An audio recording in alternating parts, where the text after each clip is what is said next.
right. Hello, everybody, and welcome to the Dedicated Show. Really a pleasure to have you here today.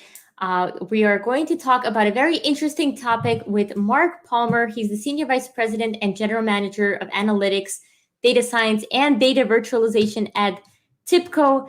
And we're going to talk about the tour of duty for data science. We're also going to talk about mentorship, and we answer questions for those who are trying to get into data science. So any aspiring data scientists out there, now's the time to go ahead and jump in with your questions in the live comments.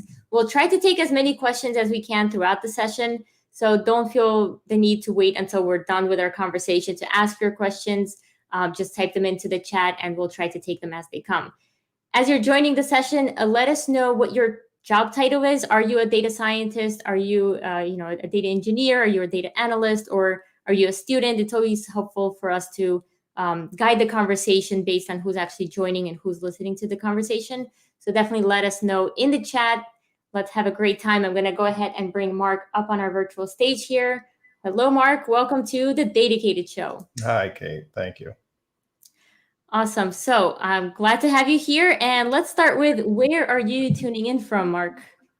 From Long Island, New York. So I'm in a place called Long Beach, the other Long Beach, as I like to say. It's not the California one. It's here about an hour from New York. So this is where I live and work, I guess, as we all do. Yes. Well, for now, things might change soon. Right. I keep hearing. Yeah. Well, so you're also in New York. How did I not know this? I'm in Queens, New York. So literally, we could have done a live show at the halfway point. But anyways, great to have you here. And Mark, I always like to get started with, tell the audience a little bit about yourself. What do you do at TIBCO?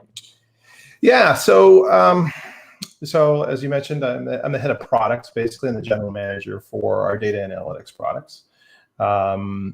I joined 7 years ago. I was acquired. I was the CEO of a company called Stream-Based Systems, which is up in Boston, just to our north, which is an MIT-founded company. And some of the products I'm responsible for, of course, include real-time analytics and data science, our data science products and analytics products. So that's why this was some real passion for me.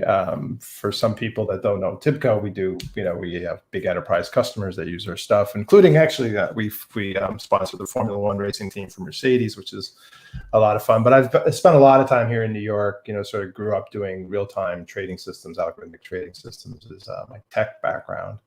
Mm-hmm. The reason that we're here, I think, talking about this topic, though, is I'm also kind of this is a fused tech and decision maker topic, right? So from that point of view, I also steer the mergers and acquisitions decisions here. Obviously, product decisions, over the last 15 years, I've bought and or sold about $5 billion worth of companies, including the big one was TIBCO. We went private with Vista a while ago, but then there's 9 others that I was doing the math this morning, add up to about $1 billion of M&A transactions. So those are kind of decision-making parameters that I get involved in. And then the last 2 things just to say in terms of intro is that I'm actually, even though I've run MIT companies, I'm a jock. So I went to school for playing soccer more than studying, frankly. So maybe I was a late bloomer. I'm not sure if I've bloomed yet. But I was a point guard in college. So I think that's kind of what I do for a job, is sort of lead teams and make decisions about that. And like you, I'm a parent. I've got 2 kids. Something that informs, I guess, my writing and thinking on this stuff is I'm also widowed, which a lot of people know. My kids were 6 and 4 when my wife passed away. So that kind of perspective is in my DNA too, in terms of what I write, which is my personal blog, which is called Techno Sapien, which my wife came up with. It's about, Homo sapien being, wise human. Techno Sapien is trying to strike the balance of technology and where it intersects with sort of the human condition, social science and data science. So that's kind of my take on writing, which led us, I think, to the tour of duty idea. Yeah, absolutely. And thank you so much for sharing that.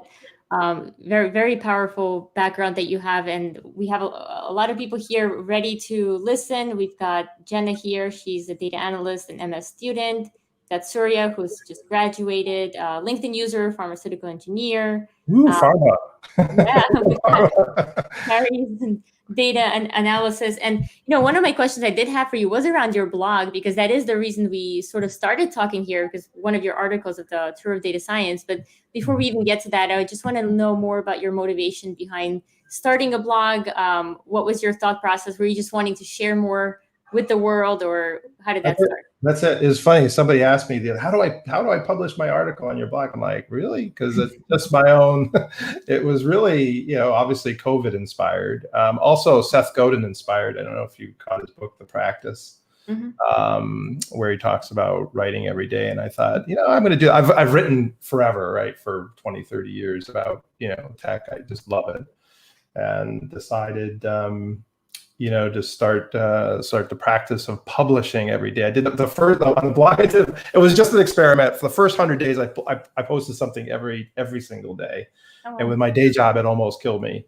So I'm now like once a week, and I try to write a little bit longer posts. And but I'm constantly writing every day. I just do that naturally. I'm an avid journal person and stuff. So I just honestly did it to put my I love Isaac Asimov's quote that a lot of people use, which is writing is thinking through my fingers.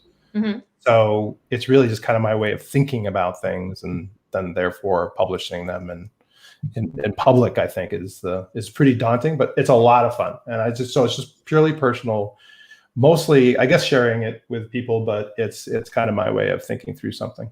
I can absolutely relate. Actually, right out of college, this is a long time ago, I was in risk management, and my role was to work for a chief risk officer, a role I knew very little about. And basically, I had to analyze regulatory compliance issues and really all these new regulations that would come up. And what I did was I started blogging. I started writing articles to simplify the concepts to myself. And then I just kind of posted it without really caring if one person or a million people will actually read it. No, a million people never read my articles, but it did land me a job later on where people started reaching out saying, hey, I see you're really passionate about risk management. This is way before my data role. But it definitely is a great way to put yourself out there and share your thoughts. And it is therapeutic, where you can actually just get your thoughts in. Therapeutic, scary sometimes. It's like, I don't know how people are going to take it. But, I love it. And I love using LinkedIn for it. It's great that we're on LinkedIn here. That's my favorite platform for it. And I do just, I love it. And I learn so much too, right? When you post. I mean, even this topic, I think I wrote one about like a month or two ago. And then through the questions, there are tons of questions. I wrote this, like, I will go through it, but like we went from tour of duty to micro tour of duty to the last one from a couple of days ago about golf, believe it or not. But anyway, maybe we'll get there. Yes, let's see if we get all the way up to golf. So let's start with, so we're going to talk about tour of duty for data science. I think it'll be helpful to lay some groundwork and maybe have a definition of what is the tour of duty for data science. Yeah, so it's certainly not my idea. The term, I think, was best coined by Reid Hoffman at LinkedIn, the founder of LinkedIn, the Greylock investors, who are very well known, masters of scale, et cetera. So the idea is really simple, though. It's like an exchange student program. You put that in the overview of this, and I like that comparison. It's also very personal. I've had 3 exchange students and 7 au pairs live with our family over the last 14 years. And we've been, my family's been very active in the program. I think it's a really good comparison because it's not about learning the language. If anybody's done an exchange program or had an exchange student or even an au pair live with them, it's less about learning the language than learning the culture. And I think that's really apt for data science because I listen to a lot of data science podcasts. Your sessions here are awesome, right? And there's always this, well, how do we get the decision makers to listen to us? And they're not listening, or they're arrogant, or, they're just like this bridging of the gap between the two, I think, is maybe one of the most important things, because data science, even though it's happening everywhere, it's actually not working very well. Right. If you look at, we both love Cassie, Kasparov, right? And she's Kasparov. Kasparov is the chess player. You know what? Thank you very much, because I actually have tried to get it right, and you, of course, I will pronounce it perfectly. Even though my wife speaks Russian, so she'll be mad at me. but she's great, and she's educating, but I think educating largely a data scientist audience, right? And that's great and needed, but it's kind of like teaching a foreign language in a high school, right? Like you kind of have to also get into the language of decision makers and business people, and I think that's why the exchange student metaphor works real well. And the reality is that data science isn't working that well. If you look at, Tom Davenport's group, New Vantage Partners, him and Randy Bean, they publish a report every year. It's done for I think 8 years now. And the last one, if you didn't catch it, right, they said 92% responded that their spending's up for data science, but only 12% have deployed it effectively, and that's down from last year. So investments up, deployments down, and I really happen to think that that's because of the culture gap, not that people aren't doing great math work, but sort of that divide that exists. So that's kind of why that's why technosapien. I think that there's actually a big long-term need to sort of close that gap and more effectively apply data science, not just do the math. Yeah, so I guess you're thinking it's not really the technology or the people. It's really all about the culture that we have to get through. It's certainly both. I mean, they're all intermixed in there, right? This is why I try to mash it together as one word. I think the tools, and we build tools, I think the tools can be made better to democratize things. So I think that's one of my kind of personal philosophies around the products we build is like, how do I get these, how do I make it so that people can collaborate more effectively or understand people more? Again, not just do the math, right? Yeah, absolutely. So I think it'll be helpful for myself and the audience to hear an example of a tour of duty for data science. So do you have any examples that you can share with us? Yeah, so the last post that I just did have 10, right? So, but my favorite example is actually a systematic tour of duty group, if you will. I don't know if you've tracked Jeff McMillan over at Morgan Stanley. We're New Yorkers, right? He's an awesome guy. He's the chief analytics and data officer for Morgan Stanley for their wealth management division, and he's got some great stuff online that we can maybe share a link to. But he talks about, he runs the Center of Excellence at Morgan Stanley. There's about 400 people or something in it. It's I don't know if it's it's probably more by now. And his whole system is designed around tours of duty. In other words, he has a group, but a lot of centers of excellence are centers. They're centralized, right? Like he has sort of the opposite approach where it's more like the biggest foreign exchange student program is AFS. That's the one we used to work with. They have a systematic way of getting students connected with the right families, and that's how Jeff does it. His centers of excellence, is split out into the field. He co-locates the data scientists with the business people, with the business functions, and that's probably the best systematic example of a tour of duty organization that I know of. Now, there's lots of other good ones. One of my favorites, of course, is Catalina Herrera's session she did with you. Yeah. I've worked with Catalina for years, and her whole career was a tour of duty career, right? She started with semiconductors, went into energy, learned finance over a 20-year period, and she developed this incredible breadth of knowledge of data science that now she's a fantastic evangelist. Other examples are, we have a data science group in TIBCO that's awesome. Catalina's been part of that. And we put, when we launch new products that are data science related, we'll actually bring them and embed them in our product team so they can do a tour of duty, if you will, to learn how product development works and product management. Everybody thinks they know how product management works. You just listen to people, you hear a feature, and you have, having built it. The hard part is saying no and making the trade-offs. And so that's another example that we do from day to day on tours of duty. And those are just a few, but like I said, there's 10. Either there's tours of duty about writing. I have a more senior person that that runs sidecar with me on mergers and acquisition analysis. So that's something he does, is sort of a helping out. So it's not a sort of supplanting himself into another job function. We've got engineers that want to get involved with patents, and we've got Dr. Tom Hill that works for us, the founder of Statistica. He's incredible on patents. So we'll pair up a data scientist that's got an interest in an area of a patent we're creating, and they'll co-author it with Tom and with others. Another example is I've got a tour of duty for. There's a former really good senior salesperson I used to work with who talked to me once. He's like, Mike, I want to be a billionaire. I want to be a billionaire.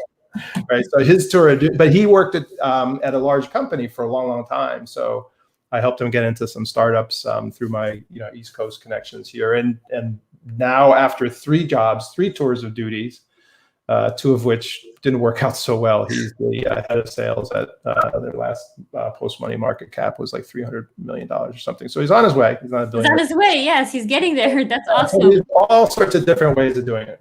Yeah, absolutely. Well, Mark, thank you so much for sharing all those examples. I think it really helps solidify the concept for us. I think it would also be helpful if you maybe told us the top 3 benefits of doing this tour of duty, right? What are the 3 things that, if I'm a data scientist and I go on this tour of duty, what are the top 3 benefits that you can gain from doing this? I think number 1, you just become a better data scientist. Because as Cassie is really probably the best at, her title is decision science, right? The head of decision science at Google, yeah. Right? So, and I think the point of that title is that is, I think data science is unique in the tech industry from my point of view, in that it's probably the tech area that's most closely aligned to business decision making. Mm-hmm. Yet at the same time, a lot of the people that join it are very disconnected from business decisions, if that makes sense, right? Yeah. Because it's a full-on mathematical background, and so I think the number 1 benefit is that you're actually getting really getting to the heart of what data science is all about, right? It's right. The other article that was that I wrote on this was called "Be Decision Driven, Not Data Driven." Right? Like everybody says, "Oh, I want to be data driven." It's like, no, you want to be decision driven and use data to support it. So that's the first one, just to become a better data scientist. The second, I'd say, is just fun. For people that for anyone that enjoys business, who doesn't want to know what the impact of your math is or your great discoveries? Come on, it's like just fun. I'd also say it's easy, which maybe we'll get to, because there's something I talked about there in an article called micro tours of duty, which it doesn't have to be leave your job and go work, in sales or something, or in business. And then I guess the third main benefit is it's just good for your career. Again, Catalina's example is, I think, a great one. It's just such a wide and diverse and interesting career, and you'll probably find one of the I did compare this like career growth to golf, right? Where golf has 18 holes, but the Department of Labor has statistic that adults have 12 and a half jobs on average in their lifetime. Okay. So, if you're doing a tour of duty, you're kind of naturally finding your kind of heat-seeking missile to the the kind of career that you're going to love, right? So I think it's really good for your long view of your career growth, and so that would be the third one. Yeah, awesome. Thank you so much for sharing that. We've got some comments and questions coming in, so I'll refer to that. And everyone in the audience, feel free to ask Mark anything. He's already guaranteed he'll answer every single question. Guaranteed. Wow. Okay. All right. That was a joke. So yeah. No. We'll start with a comment from Joseph, who he says he just dropped by to hear the guy who drives TIBCO Analytics. You had a huge impact on him, and it's a great company. So just saying hello here. Oh, thanks. Rob here sharing your link to the TechnoSapien blog. So thanks, Rob, for sharing that. And Phil says he's happy to hear you mention Statistica, and he's a fan of the product from years ago. Do you have any insight that you can share on the future of TIBCO and the alignment with Spotfire and your other analytics products? Not sure if this is something you have a view on or can share, but let me know. Well, I'm responsible for the product, so I probably should have. You should probably know. I too am a fan of Statistica. Love it. Actually, current fan. You said it used past tense there, so I'm still a big fan. And Tom, that I mentioned, is of course the founder, Dr. Tom. And of course you mentioned Spotfire, so I don't think I mentioned that before. So I run that product as well, which is a sort of good Swedish and Boston born business intelligence platform. Awesome tool. So they do work together, and in fact, I think that's one of the things, Kate, that you mentioned about tools that sort of when you said it's the culture, not the tools. Tools can really help, right? So one of the things that we do, and this question is perfect for it, is that Statistica, where you might build your data science functions, and any tool where you build data science models or recipes, as you would think of them, are callable from the visual analytics tools, and that's really important. One of my favorite customers of ours is Bayer Precision Agriculture. And Michelle Levy, who's the chief analytics officer there, says, our mission is to put the algorithm behind a button, right? And that's her point there is, if you can put it behind a visualization that's simple for a business user to manipulate and use and maybe change the parameters to an extent, right? Then you bridge that gap. And I think that's how you're kind of making the translation that that a good exchange student program would do, not just the words, but like what does it mean to me? So anyway, that's a long answer, but I think it's also very related to so this bridging of the gap. And of course, Spotfire works with a lot of different Python and all sorts of different authoring environments, but especially Statistica, of course, which a lot of our pharma customers use. Somebody tuned in from pharma. PerkinElmer is our partner in the pharmaceutical space, and it's a really important, obviously, use case for the recent 2 years.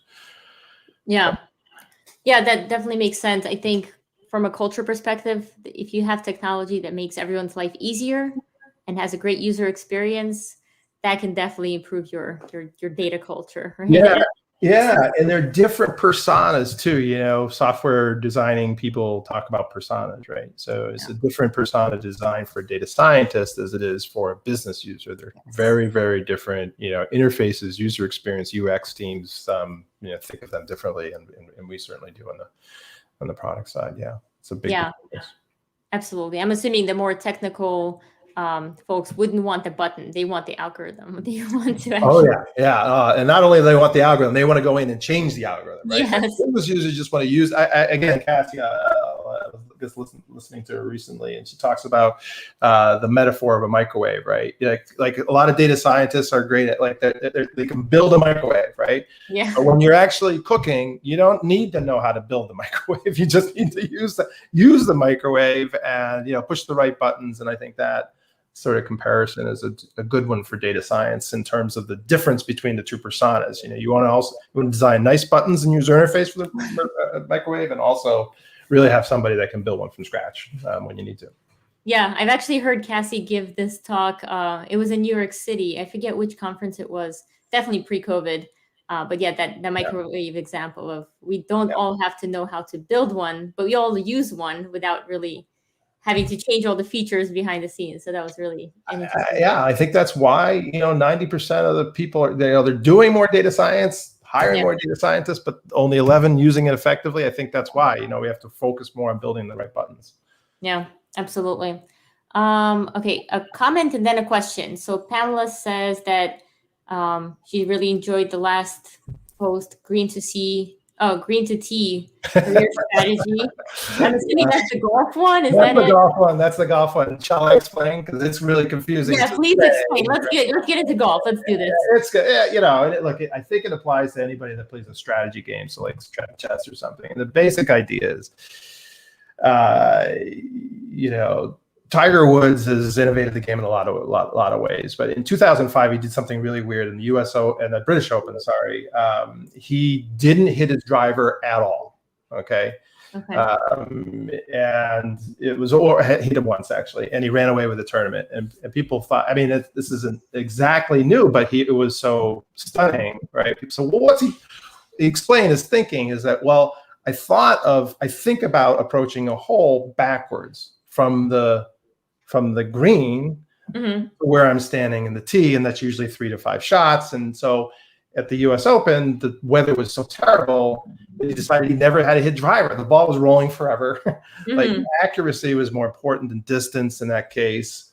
And so he never hit driver. So the metaphor, and by the way, this metaphor also is not my own. It was written up in Harvard Business Review about 3 or 4 years ago, and one of my colleagues, Brett, shared it with me. So so I spun that into this tour of duty thing, right? Which is the way to think about your career is reversed like that. Mm-hmm. Come up with a vision, a goal, like maybe you want to be the billionaire, right? And then work backwards. What do you have to do to get there, right? In the case of my friend in sales, right, he had to actually, in a way, step backwards. Some people would consider it stepping backwards. He used to manage like hundreds of people, and he went to managing 2 at a startup, and then 3 tours of duty later, he winds up in this really cool startup. So that's an example of the the green to tee thinking, right? Thinking like sort of 3 steps forward and then planning those tours of duty in your career moves to reach it. So there you go. That's the golf metaphor. Hopefully it works. I think it works for chess, but I'm not a very good chess player, so I'm sure someone will fill me in. Yes. I think that's a really great way to describe it. And I know sometimes you do have to take maybe a step back or a lateral move in order to take that step forward. But it is strategy, right? I read a book, I forgot the author, but it was based on chess strategy. And it was really, I think it was called Your Next 5 Moves, where you're just thinking at least 5 moves ahead. Really great book. I definitely recommend it. I'm surprised I forgot the author poker name. players are great. Annie Duke's book is awesome. Thinking in Bets, which I've used a lot in some of the writing that I've done. They really are. Yeah, it's great strategy stuff. Yeah. Yes. So now for the question, Ravit is asking, what are the 2 things you love about your job, Mark? Let's go. 2 things. So somebody, the reason I fell in love with wanting to be a CEO a long time ago was because someone compared it to building a team. I mentioned I was a jock, right? I was the point guard, and I went to a small school in Massachusetts on Cape Cod, and we had this sort of, I don't know if people know the movie Hoosiers, right? We had this Hoosiers season where we were these, not too talented, but made it to the state finals and people came with buses and everything. It was a great, and we weren't super uber talented, but we were a really awesome team. And I was, like I said, the point guard. So my job was, I actually watched the tape with my son recently, and I'm like, oh my God, I couldn't dribble even with my left hand. I was the point guard. Terrible. But the point was that we just had a great team. And I think that's the thing I enjoy most about the job is creating teams, leading teams, getting people the most out of people, even if it means helping people move, laterally within the company, outside my group, outside the company in some cases, which sometimes I get heat for. So that's number one thing I love about creating the team. And then, of course, it's creating the products. I mean, I just think, I don't know if this ever works, but to me, being in tech now is like, historically, maybe we'll look back and it'll be like being alive in the Renaissance in Italy or something. I mean, the innovation is nonstop. It's super creative. I'm always meeting super smart people. It's just so fun. And I think those are the two things. There's a lot that I love. I hope the next question is what I hate. No. Because you guaranteed I'd answer everything. So. Does anybody want to know what Mark does not like about his job? If yes, please put that in the comments. Then we'll have no choice but to ask you, Mark. You've set that one up for yourself. Why not? I know. I just put my all right, whatever. That's fine. I'll do it. But you lead. Yes. So for now, let's go back to tour of duty for data science. We had some examples. We learned about some of the key benefits of doing this. Now, how do we actually do this? What are some practical tips? Do I quit my job and go work in sales to get that sales background, or what do I actually do now? This is an example why I love writing in public on LinkedIn, right? Because I wrote the first tour of duty article, and someone, I'm sorry, I don't remember the person's name here, but now live, but it's in the comments, said, if someone at work for me came to me and said I want to do a tour of duty, I would say, I'd be so impressed. And then I would think, oh my God, logistics, right? Like that was his quote. Like, yeah, of course. I mean, because in fact, the way Reid Hoffman talks about it, he talks about it like his tours of duty were PayPal and LinkedIn, right? Like his tours of duty are like, my gosh, he's like incredible, right? So, so I think that's a bit, okay, that's relevant and good, but also not necessary. That's why I wrote this follow-up post called Micro Tours of Duty. And I've already explained some of them, right? Like the being involved in a steering committee on a product launch, tagging along on M&A, writing a patent, right? These are things that you can write, assuming that you're in a job or in a company that's large enough to let you kind of move around. They support that, and I'm obviously a huge fan of them. I'm doing it constantly with our company. We get 4,000 people in the company. It's pretty easy to do. To find something cool to be done, and also restrict or time box the requirement of time. So those are examples, and I think it's an important distinction because going back to the golf metaphor, right? You get on average 12 to 13 jobs in your lifetime, but you can take 4 to 6 shots within each job. You can do micro tours of duty several times, which actually ironically adds up to about a par 72, which is a golf course. But so if you think of it as you've got 72 chances to get exposed to various parts of the business, then I think that's a really interesting way to look at it, and then therefore plan, and also not make it so imposing about, I have to leave my company or leave, can try a whole new job function. You can sort of test it out. I find it ironic that we, for some reason, culturally, we do internships in college, but then stop doing them when we start going to work. Yeah, right? That's true. Like, why do we do that, right? Like, it's really basically all I'm saying is, keep going. Yeah, absolutely. I mean, from my personal experience in terms of tours of duty, I remember starting work at a consulting company, and the idea there was you have your clients that you deal with on a day-to-day basis, but they encourage you to take on other work, either being involved in writing a white paper, running a survey, helping with proposals. So they were big on that whole tour of duty because A, it allows you to just learn more, and B, you become a better employee because then you have learned more and you're more valuable across these other areas.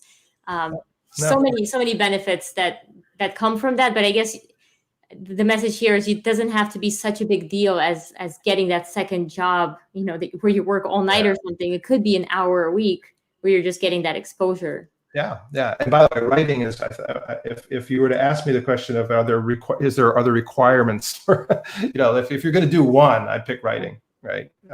Because I think it's probably the most important and least loved, because it's painful to write, but it's probably the best. It's like, nobody really loves brushing their teeth either, I guess. I don't know, but I like brushing my teeth. Oh, I do it for every run. It's like a weird thing. I can't run. Going to say that. I knew I was going to say that, and I knew you were going to say that for some reason. But it's just great hygiene, I think, is the point, right? Like, you gotta learn how to write. You gotta, regardless of your job, especially data scientists.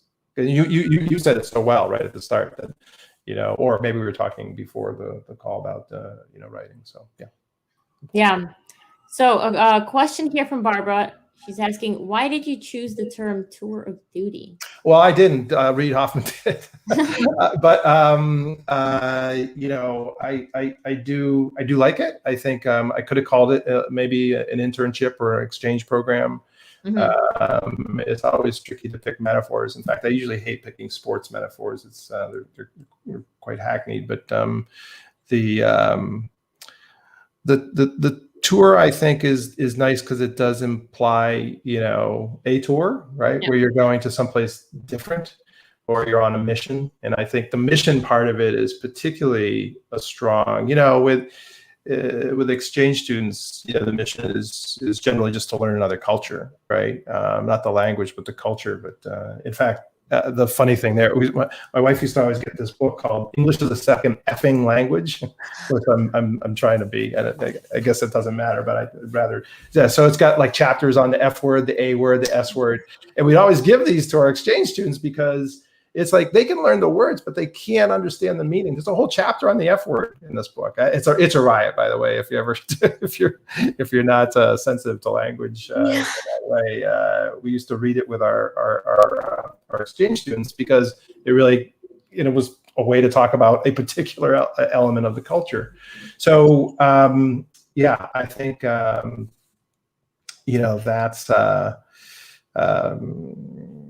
Yeah, that's why it's so important to do, and why I thought the tour of duty, though, which implies sort of a directed mission-led,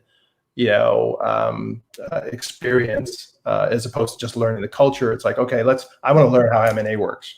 And then that also sets you up for the path toward your green in the golf course, right? Like, where are you going? When people leave our company, I always ask them, like, okay, fine. Or if anybody wants to like get a different job or move within organizations, right? Like, well, why? Where are you? What's your dream? If you want to be a CEO, okay, that's a path. If you want to be a great data scientist that uses that writes patents, it's another path. So the question is, that's why I think the tour of duty works, because it's mission driven. Yeah, and I especially love the concept of a tour, because it tells people that it's not forever, right? You're just taking a tour. It's not an internship. It's similar, but I feel like it's more focused if you call it an internship. Yeah. Because then you're kind of like doing that one thing. A tour is kind of like, okay, you're going to do this and maybe something else along the way, and then it's your tour to your journey, to your mission, to becoming a billionaire like your friend. So.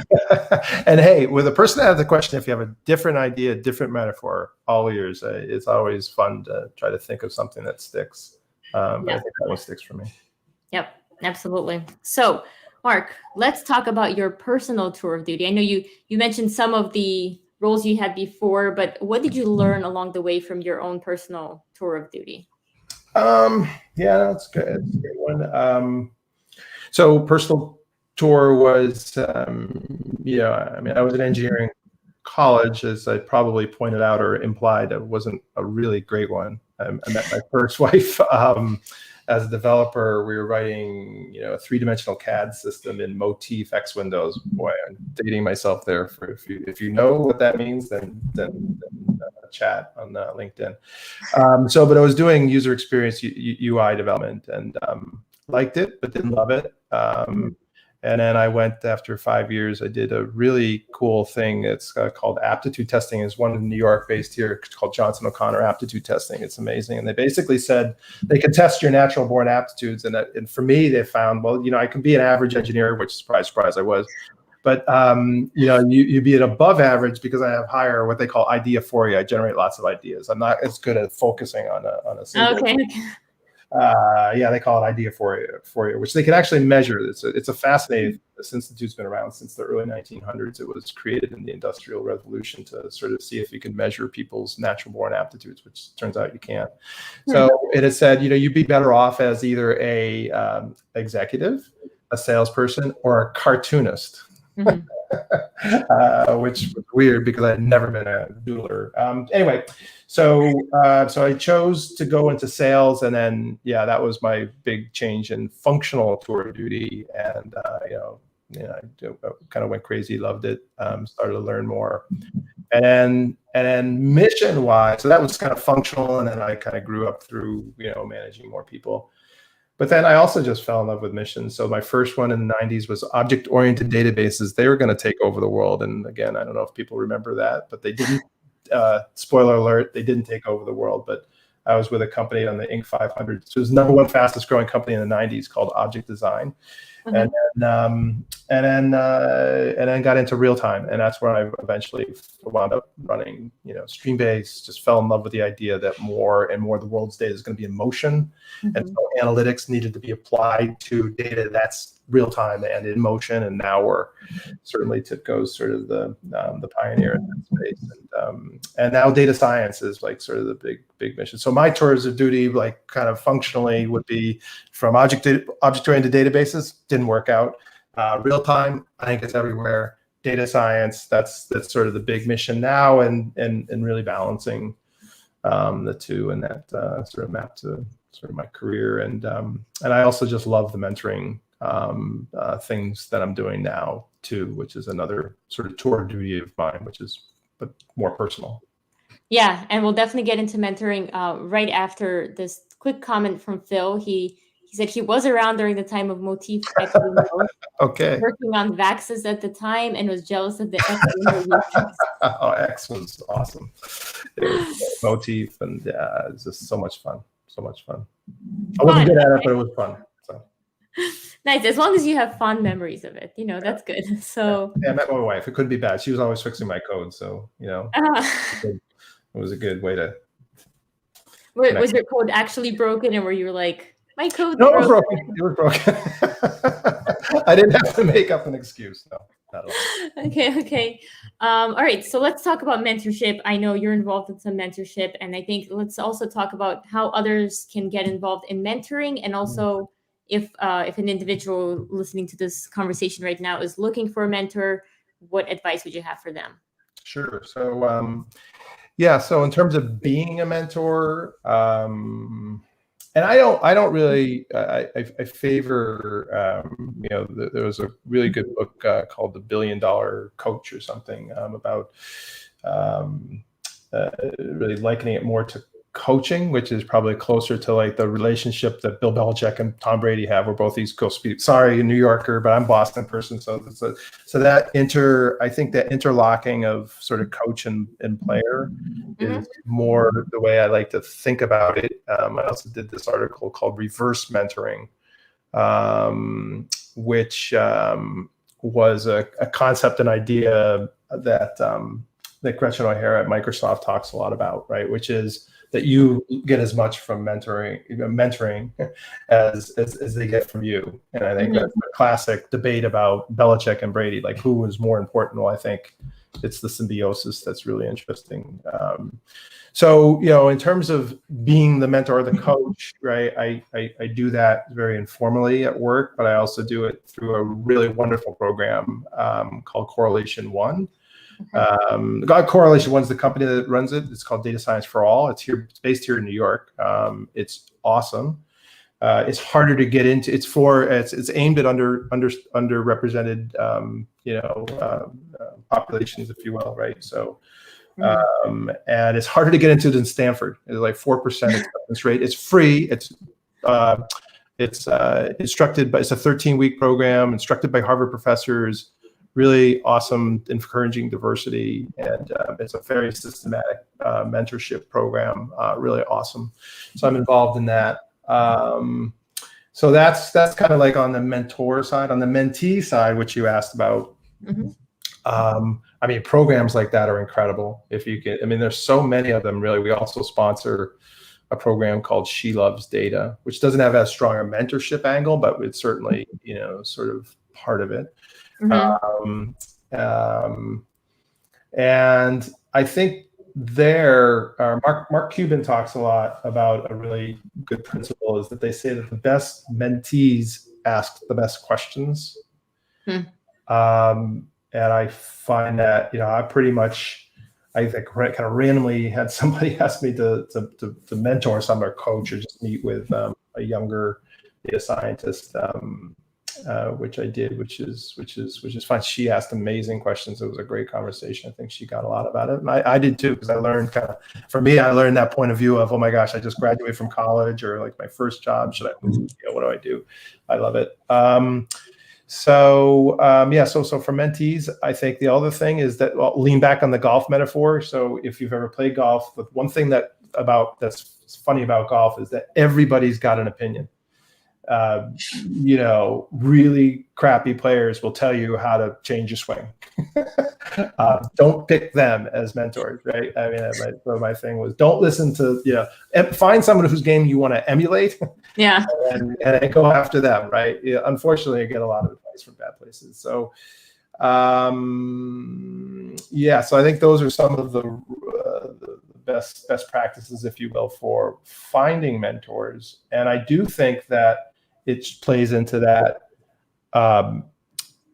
green to tea thinking, right? Like picking a mentor that might not just be to make you a better data scientist, but a mentor that might be on the business side to say, okay, well, how could I apply my data science skills to your job function, your business function. In fact, that's what this woman I talked about like sort of a tour of duty, where it's like, hey, well, she's like, well, I think I want to get into product management. It's like, great, go to the people that are building the company, your company's products, offer to do a tour of duty to do data science, to analyze, the market or something. That's a great way to start to learn product management. She's like, oh yeah, that's great. So I think she's pursuing that, right? So that's an example of like looking left and right, or like kind of where you're trying to go, and choose mentors that are maybe sitting on the green that you're trying to approach. So that's the other bit that I would say. Yeah, I love this advice. So let's say someone in the audience is listening to us right now, and they see Mark, and they looked you up, and they're like, wow, Mark would make the perfect mentor for me. What do they do now? Because you clearly, there are time constraints. You can't mentor everybody. How does a person go about actually securing a mentor? Is it as formal as saying, hello, Mark, I would like you to mentor me for the next 6 weeks? Or is it more like the people in your network that you already know that you should look to naturally to get that mentorship? It's a great question. My assistant will kill me for having this conversation, right? But it's actually shocking to me how, look, TIBCO's got 4,000 plus employees, and probably a half a dozen have asked me. And it's not like I'm shy about it, right? I talk about it a lot. I write about it a lot. So yeah, I think number one, you'd be surprised at how few people ask. And then number two, I think you'd be surprised at how few people ask well. Meaning, so how do you ask well? Yeah. So again, like a good concrete question. Like, obviously, number one, don't, it's not like trying to find, okay, can I come work for your company? I get a lot of that. We all do on LinkedIn, right? Recruiters and stuff. So you can tell if somebody takes the time to write like down. I would always start with, what's your vision? Where are you trying to get to? And why me? I don't know. Why did somebody say, I think I'm a good mentor? And some might argue I'm a terrible mentor. Right? I don't know. But why? Is there something that I've written or done? Is it something about running a product group or being a CEO of a startup or investing? There's lots of different reasons why you would choose someone or the other. And write it down. We talked about writing, like sort of if a thoughtful question, I'll always answer, even if it's as simple as, oh, I'm not the right person for it, go talk to this person. But I believe that it's it's this other saying I've heard is like, if you're blessed, then be a blessing. So I think if I can help, I will. Anyway, so I think that's it. I think just think it through, think what you're asking, and think of a good question, and then just be polite and ask. And that's it. It's and probably don't shoot for like Sheryl Sandberg or right. That might be another bit of advice. I don't know. There's another one that I heard recently, which is like career mentorship is like a ladder, right? Like, don't try to shoot for the top of the ladder. Go through. Look for somebody in a golf. Metaphor is turning out to be pretty good. Look for somebody that's kind of on that hole that you're on, right? Like, don't shoot for Tiger Woods. Like most of us aren't going to ever get to Tiger Woods. Right? Tiger Woods is probably an effective mentor, a great golfer for someone who's already a professional. Like if you're here, look for somebody that's like 3 steps ahead of you. It's like a ladder, right? And as you go through the holes, you'll progressively find new mentors. Like I have mentors now that are investors, venture capitalists, my board members, those are sort of the mentors I look for. Now, I wouldn't know what the hell they were talking about when I was 25. Yes, exactly. And their advice wouldn't really apply to you because they're thinking on a very different level. So I was going to bring up the golf example before you did. I was going to say, yes, think about it. I don't even play golf, Mark. See how much I think it can work. But let's see. This is the first time road testing it. I just wrote that article a couple of days ago. So yeah, I think it's a good one. It's always nice when you can relate it to something people can conceptually understand. So that was really helpful. Yeah, I think it really works.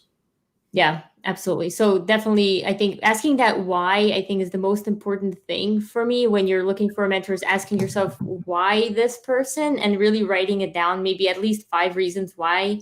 You might by yourself come to the conclusion that maybe that's not the right person, right? Maybe they're too far ahead. And that person who receives the message might say, okay, here's why you want my mentorship, but I really don't focus much on this, but here's somebody that does. So it will also help that potential mentor guide the potential mentee in the right direction. Exactly. Writing's thinking through your fingers. Think of it that way. Think it through, right? And if you can articulate it in a paragraph, I got to tell you, when I first started blogging, here's a story for you, right? I'm just like tech guy, pal, whatever, right? When I read Seth's book, I wrote to him, and that guy responded right back to me, and it was like, I can't. I wish I could remember exactly what it was. Something about like it was a specific question. Yeah. And he answered it, and that's pretty. So I guess maybe I'll retract my advice not to shoot for Tiger Woods or whatever. I mean, it depends on the person, but that was really, really amazed that he helped me out, in terms of blogging. It was specific about how to construct the blog. Yeah, I've actually done that as well. If I read a really good book, no matter if the person was, super famous or just somebody that's unheard of, I actually try to connect with them on LinkedIn and send them a note, just telling them what I thought about the book. I'm sure they do appreciate that, even if they don't have time to respond to every single message they get, if they get a lot of messages. Yeah. So I read them all. I mean, I get quite a few, and it's all really nice, especially if you just take the time to think it through. Yep.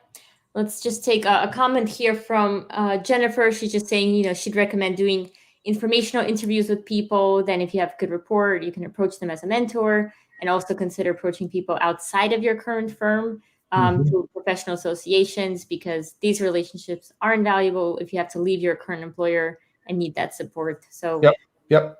Yeah, I would add that in terms of an informational interview, I mean, that's one that I usually don't sign up for, right? Like if somebody just asks me, I'd like to learn more about your job, what you do, how it works. I mean, that's. Can I pick your brain for 15 minutes, Mark? That's hard, but I get the spirit of the point. And of course, like, associations, awesome.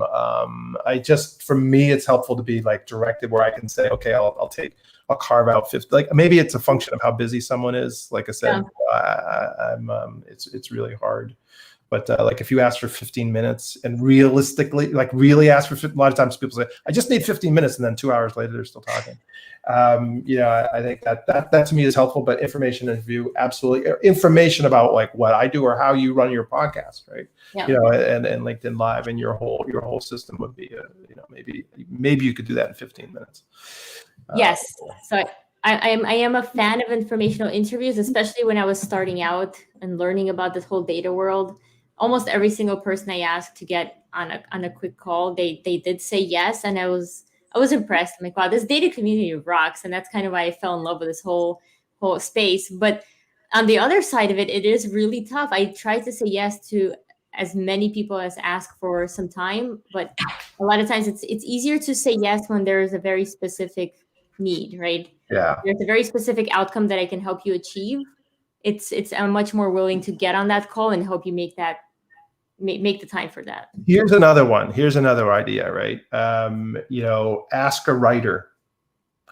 And I mean, okay, I'm an example, right? Like, and I'll tell you that the one about how to create a data science team that I wrote based on one of Cassie's articles, right, which blew up because she got into it, on LinkedIn, and it was just crazy viral-ish, for a tech article, I suppose.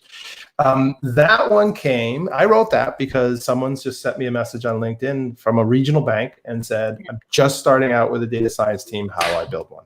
Mm-hmm. And I just, he didn't ask to meet, actually. He just asked a question. Yeah. And I wrote a blog post, and he was like, hey, I answered your question here. He's like, holy crap. It I thought it was just a great question that reminded me, I should just write about like from bare bones, right? Like if you're starting from nothing, how do you think about it? And so that's another way to maybe, I don't know if that's mentorship or at least just a sort of collective learning or network learning or something. But. Yeah, absolutely. Especially if you're a person that gets the same type of question over and over again. I always say just write a blog post and then direct everyone to that blog post so you you save everyone some time from having these calls and repeating yourself over and over, or just get on my, dedicated live show and answer the questions all in one place. That's exactly. We're giving each other advice now. Like, how do you, because I think that's right. I mean, that's why you do these platforms, right? Like, this is why you do what you do. This is great. You can reach the 10,000 people that might have the same question. It's awesome. Yeah, absolutely.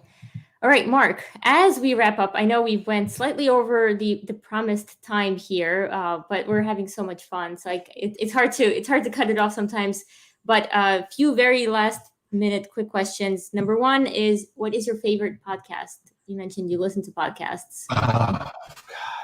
No, I wrote an article on this too. It's a trick question, right? I actually, at my end of year 2020 roll up or something.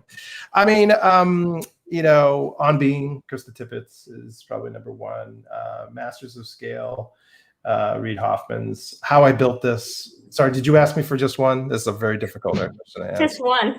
And then, okay, so the last one then is there's a couple about creativity from and the name's even slipping me, Masters of Design or something like that, from a renowned school of design. My daughter's going to school for design, so I'm fascinated by the world of designers, and so that's a really good one. And I'll find the link if anybody wants it, or shoot me a DM on LinkedIn and I'll share it.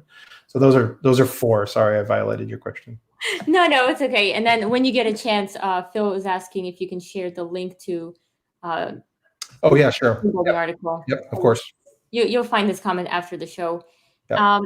And then, Mark, the final question I like to ask is, where can people go to continue this conversation if they have more questions and they want to just keep talking to you? LinkedIn. LinkedIn's the best. I'm on Twitter and I'm on Instagram and I'm on everywhere, but Medium, and I just can't track it all. So I'm like, it's always LinkedIn. And I think it's really great because you can actually answer and talk, as opposed to tweet. I know I sound old when I say that, but listen, I can't use any other social media platform than LinkedIn. I know, I can't. So LinkedIn, just join, connect on LinkedIn, love it. And that's actually what's great about it too, is I really get a sense for you too. That's what I love. I can read whenever I meet customers and stuff. I always, read their LinkedIn postings, or, people put their patents up there. I just love to read somebody, it's like, oh, wow, you wrote a patent. Let me think about, let me read that. So anyway, that's it. LinkedIn's the answer. Awesome. The blog, you can subscribe to the blog too. That's it's obviously free. It's got zero commercial interest other than entertaining me. So yeah. Thank you. Yeah, and I see Robert actually shared. That's it. That's the one. All right. Oh, Robert. Yeah. Awesome. Well, Mark, thank you so much for taking the time to chat with us today. And I want to thank everyone in the live audience who participated and engaged with questions and comments. Really, really helpful to get these questions. There are more questions coming in, but Mark, you'll get to them after the show. Otherwise, we'll be here forever. But can I ask a question? Where do you post? Should I answer the questions in your LinkedIn with a reposting of this? I suppose that would be a good way. You can just reply to the comments, just like you would any other LinkedIn video. I'll be in there. I'll do it. I promise. I guarantee I'll answer the questions, but not today. But I guarantee I'll get to them this week. All right, we've got the Mark Palmer guarantee stamp on this. On that note, we're going to wrap up. And thank you so much again, Mark, for all your insights today. Thanks, Kate. It's great talking to you. Awesome.